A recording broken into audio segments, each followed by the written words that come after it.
Hello aspirants, welcome back to TAF IAS Academy. So இன்னைக்கு news articles discussion start பண்ணிடலாம். First article we are going to see about gallantry awards.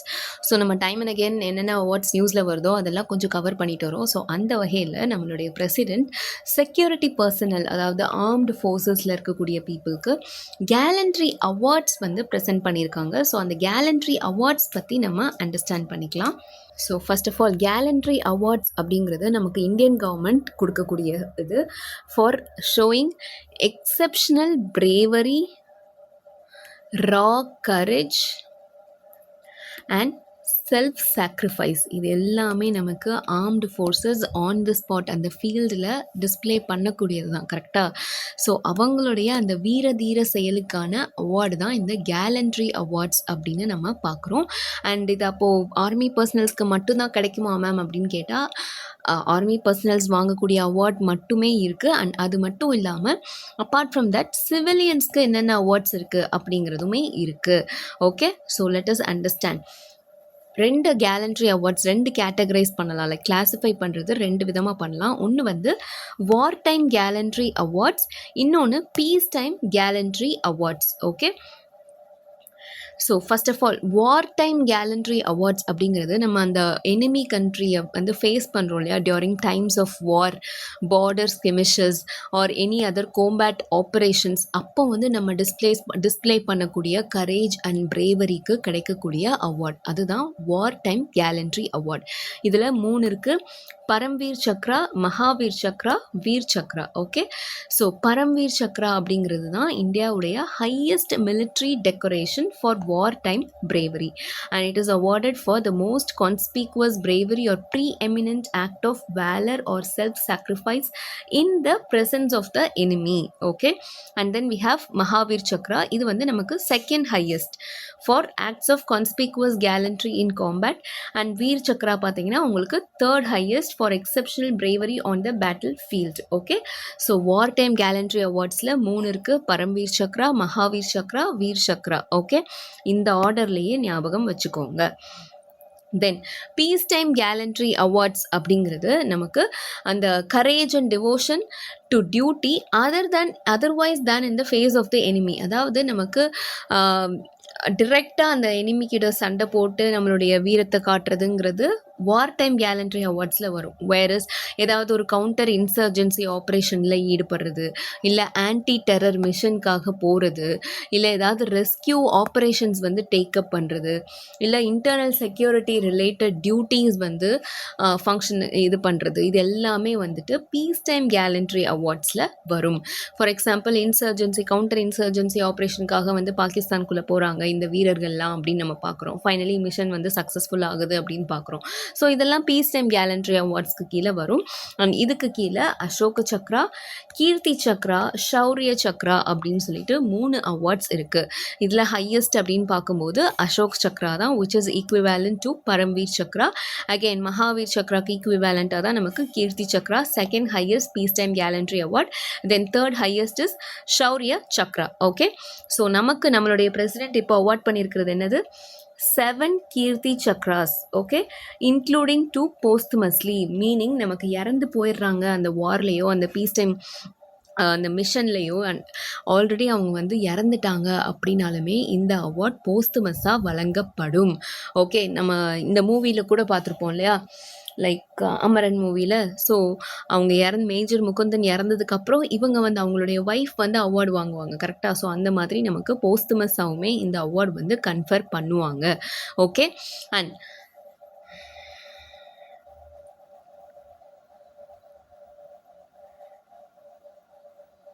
sorry, okay, let me show you the precedence. Okay, see, Paramvir Chakra, Ashoka Chakra, Mahavir Chakra, Kirti Chakra, Vir Chakra, Shaurya Chakra.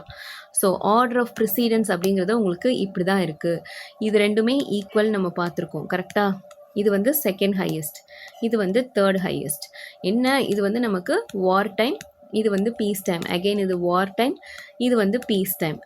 இது வார் time, இது வந்து peace time. Okay, now eligibility. So யாரெல்லாம் eligible personnel அப்படின்னு பார்க்கும்போது இதில் armed forces கம்ப்ளீட்டாக cover ஆகும். Army, navy, air force. அது மட்டும் இல்லாமல் whatever reserve forces we have, CAPF, CRPF, இது எல்லாமே கவர் ஆகும். Then territorial army, then state police, UT police, union territory police force எல்லாமே கவர் ஆகும். அண்ட் தென் சிவிலியன் இன்க்ளூஷன் அப்படிங்கிறது வார் டைம் டெக்கரேஷனில் சிவிலியன்ஸ் வந்து ஆப்வியஸாக இன்க்ளூட் பண்ண முடியாது. ஏன்னா வாரில் ஆப்வியஸாக civilians are not going to fight in the battle field, ரைட்டா? ஸோ வார் டைம் டெக்கரேஷன்ஸ், அந்த வார் டைம் கேலண்ட்ரி அவார்ட்ஸில் சிவிலியன்ஸ்க்கு வேலை இல்லை. வேரஸ் இந்த பீஸ் டைம் கேலண்ட்ரி அவார்ட்ஸ், இந்த Ashok Chakra, Kirti Chakra, Shaurya Chakra can be awarded or conferred upon ordinary civilian citizens. Okay, and these all awards can be awarded posthumously. Okay, so that's all about this one. Next news பாருங்க. India expanded its nuclear arsenal in 2025 says SIPRI. ஓகே, சிப்ரின்றது என்னது? SIPRI, Stockholm International Peace Research Institute. அவங்களுடைய 2026க்கான year book வந்து release பண்ணியிருக்காங்க. அதில் India தன்னோட நியூக்ளியர் ஆர்சனலை ரொம்பவே அதிகப்படுத்தியிருக்கு அப்படிங்கிறத அந்த டேட்டா வந்து சொல்லுது. அது மட்டும் இல்லாமல், அதாவது 2025 லாஸ்ட் இயர் என்னெல்லாம் பண்ணியிருக்கோம் அப்படிங்கிறது, அது மட்டும் இல்லாமல் இந்தியா எந்த அளவுக்கு டிஃபென்ஸில் வந்து ஸ்பெண்ட் பண்ணியிருக்கு, அண்ட் நியூக்ளியர் ஸ்டேட்ஸ் பொறுத்த வரைக்கும் எப்படியெல்லாம் இருக்குது அப்படிங்கிற டேட்டா எல்லாமே வந்து கொடுத்துருக்காங்க. Okay, so first of all stockpile growth, அதாவது நம்ம கிட்ட இருக்கக்கூடிய அந்த நியூக்ளியர் வார்ஹெட்ஸ் அப்படிங்கிறது 180லேருந்து 190 அதிகமாகி இருக்குது. அண்ட் தென் நமக்கு நியூக்ளியர் மாடர்னைசேஷன் ப்ரோக்ராமே இன்க்ரீஸ் பண்ணுறதை நம்ம பார்க்குறோம். நிறைய டார்கெட் வந்து அச்சீவ் பண்ணிட்டு இருக்கிறத நம்ம பார்க்குறோம். And also nuclear armed states, அதாவது நியூக்ளியர் வெப்பன்ஸ் இருக்கக்கூடிய ஸ்டேட்ஸ் அப்படின்னு பார்த்தோம்னா US, Russia, UK, France, China, India, Pakistan, north Korea and Israel. So எல்லாருமே வந்து அவங்களுடைய நியூக்ளியர் வெப்பன்ஸை வந்து இன்க்ரீஸ் பண்ணுறதை நம்மளால் பார்க்க முடிஞ்சிருக்கு, அதாவது லாஸ்ட் இயர். ஓகே, ஸோ எல்லா கண்ட்ரீஸும் சேர்த்து ஆல்மோஸ்ட் ஒரு 12,187 நியூக்ளியர் வார்ஹெட்ஸ் வந்து வச்சிருந்திருக்காங்க, even at the start of 2026 itself. And India பொறுத்த வரைக்கும் India is the world's 5th largest military spender in 2025. And also நமக்கு பட்ஜெட்டில் நமக்கு டிஃபென்ஸ் ரிலேட்டட் மிலிட்ரி எக்ஸ்பெண்டிச்சருக்காக நம்ம டோட்டல் அமௌண்ட் ஸ்பெண்ட் பண்ணது பார்த்தீங்க அப்படின்னா $92.1 billion, ஆல்மோஸ்ட் ஒரு 8.9% increase over the previous year. இது வந்து நம்மளால் பார்க்க முடியுது. அண்ட் ஆல்சோ குளோபல் லெவலில் நமக்கு டிஃபென்ஸ் ஸ்பெண்டிங்கில் we are only behind US, China, Russia, Germany. Okay, so only after 4 countries. அடுத்து 5th கண்ட்ரியாக நமக்கு டிஃபென்ஸில் அதிகமாக ஸ்பெண்ட் பண்ணுறதுனா நம்ம கண்ட்ரி தான். And also India remains the world's 2nd largest importer of major arms during 2021 to 2025 period. Okay, and global லெவலில் global arms இம்போர்ட்டில் India accounted for 8.2%. Okay, சரி, அப்போ ஃபர்ஸ்ட் யார் மேம் இம்போர்ட் பண்ணுறா அப்படின்னு பார்த்தீங்கன்னா it is Ukraine. Okay, so top importing bloc Ukraine, India, Saudi Arabia, Qatar and Pakistan. Okay, so that's all about this one. Next news பாருங்கள். Zojila tunnel between Kashmir and Kargil to see final breakthrough. Okay, so நமக்கு இந்தியாவுடைய ambitious project, tunnel project அப்படின்னே சொல்லலாம் Zojila tunnel. இது almost ஒரு seismic zone 4ல் வந்து locate ஆகிருக்கு. ஜோன் 4 எர்த்குவேக் ஜோன்ஸ் வந்து நம்ம ஜோனல் பண்ணுறோம் இல்லையா, கேட்டகரைசேஷன். ஸோ அந்த வகையில் ஜோன் 4ல் லொக்கேட் ஆகிருக்கு. ஸோ இது வந்து இப்போது ரீசண்டாக நமக்கு முடிச்சுட்டு ஓப்பன் பண்ண போகிறாங்க. Now let us understand about Zozila Tunnel. It is a strategic all-weather tunnel. Okay, and almost 13.14 kilometer long and 7.57 meter high horseshoe shaped single tube 2-lane road tunnel இது வந்து இருக்க போகுது. and it is built at an altitude of 11,578 feet. So எவ்வளோ உயரத்தில் இந்த tunnel வந்து locate ஆகிருக்குன்னு பாருங்கள். and it stands as the world's longest single tube bi-directional road tunnel at such a high elevation. Okay, and உங்களுக்கே தெரியும் நம்ம we are talking about construction in Himalayas, அந்த rough terrains, rocky terrains. So இது எல்லாத்துலேயுமே வந்து நம்ம டிஃபிகல்ட்டியோடு தான் நம்ம இதை வந்து பில்டும் பண்ணியிருக்கோம். அண்ட் இது மூலமாக நமக்கு வந்து ட்ராவல் டைம் வந்து கொஞ்சம் ரெடியூஸ் ஆகுறத நம்மளால் பார்க்க முடியுது. ஸோ 3 hours இருக்கக்கூடிய இப்போ வந்து நமக்கு காஷ்மீரில் இருக்கக்கூடிய கந்தர்பல் மாவட்டத்திலேருந்து லடாக்கில் இருக்கக்கூடிய டிராஸ் மாவட்டத்துக்கு 3 ஹவர்ஸ் ஆகுது அப்படின்னா, ஒன்ஸ் இந்த டனல் ஓப்பன் பண்ணதுக்கப்புறம் 20 மினிட்ஸ் தான் ஆகும். அண்ட் ஆல்சோ நமக்கு இந்தியன் செக்யூரிட்டி அஃபீஷியல்ஸ் ஈஸியாக வந்து ட்ரூப்ஸ் வந்து ட்ராவல் பண்ணுறதுக்கு, இல்லை ஹெவி மெஷின்ஸ் கொண்டு போகிறதுக்கு, இல்லை ஈவன் எசென்ஷியல் சப்ளைஸ் கொண்டு போகிறதுக்கு எல்லாத்துக்குமே இந்த டனல் வந்து ரொம்பவே யூஸ்ஃபுல்லாக இருக்கும் அப்படின்னும் சொல்கிறாங்க. And it is all weather tunnel அப்படிங்கிறப்போ நமக்கு ஈஸியாக வந்து பைபாஸ் பண்ணலாம் அப்படிங்கிறதும், லைக் நேச்சுரல் ஹசார்ட்ஸ் வந்து பைபாஸ் பண்ணலாம் அப்படிங்கிறதும் இதில் இன்னொரு விஷயம். Okay, and it is constructed for over 6,800 crore rupees. Okay, so that's all about this one. Next news பாருங்க, solar firms move high court over unreasonable mandate.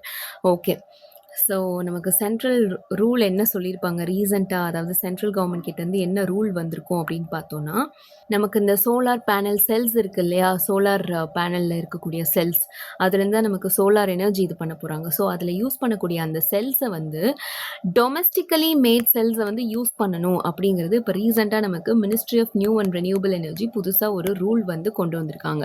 So அதுக்கு எகெயின்ஸ்டாக தான் நமக்கு கர்நாடகா, கேரளா அண்ட் தமிழ்நாடு மாவட்டங்களில் இருக்கக்கூடிய அந்த மேனுஃபேக்சரர்ஸ், இண்டஸ்ட்ரி அசோசியேட்ஸ் எல்லாமே இப்போது case file பண்ணியிருக்காங்க. ஸோ என்ன அப்படின்னு பார்த்தோன்னா, இந்த மாதிரி புது சோலார் ப்ராஜெக்ட்ஸில் நீங்கள் டொமஸ்டிக்காக மேக் பண்ண சோலார் செல்ஸ் யூஸ் பண்ண சொல்கிறீங்க, அது எங்களுக்கு புரியுது. பட் இம்மீடியட்டாக எங்களால் அதுக்கு வந்து ஷிஃப்ட் ஆக முடியாது, which is domestic ALMM list 2 framework. Okay, so இந்த பெட்டிஷனர்ஸ் என்ன சொல்கிறாங்க, நாங்கள் வந்து கம்ப்ளீட்டாக அப்போஸ் பண்ணலை, பட் அட்லீஸ்ட் ஒரு வருஷமாவது எங்களுக்கு டைம் வேணும். ஏன்னா லோக்கல் செல், நீங்கள் சொல்கிற மாதிரி லோக்கல் சோலார் செல்ஸை நாங்கள் பை பண்ணணும் அப்படின்னா, it is being sold at a premium of ₹13 per watt.